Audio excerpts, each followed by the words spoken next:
دولة كينيا أنا أروشة وعد هسي مدحوين حسن أرن كجبلان يو سوماليا وإن لو حل أرن دبلوماتيك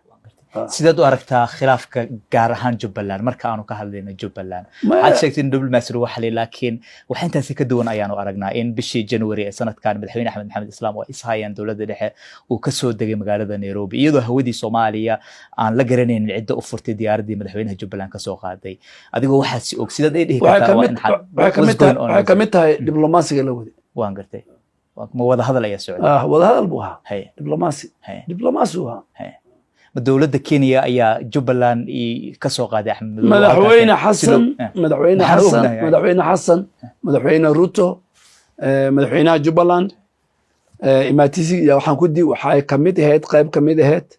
إني لغاتا شدو أرنكا سيدي لو حاليو دبلوماتيكالي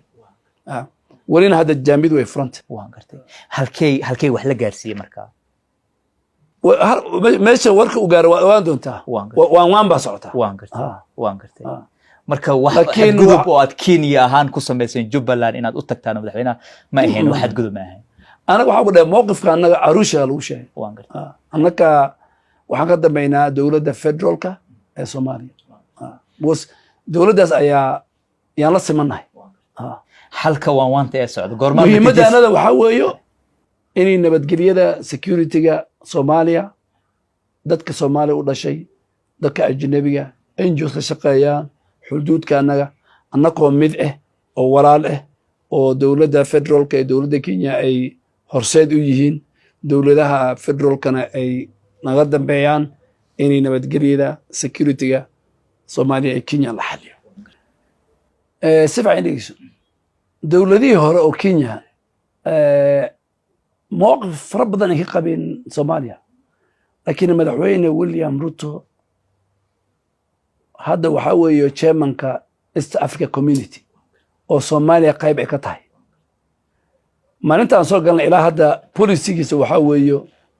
in la aqoonsado in laga dambeeyo dawladda ka dhisan Villa Soomaaliya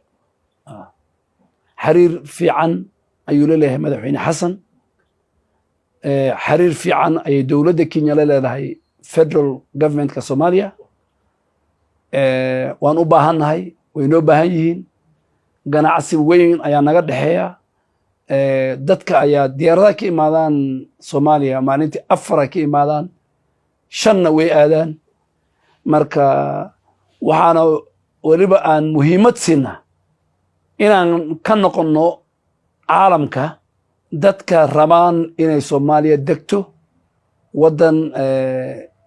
fiican noqdo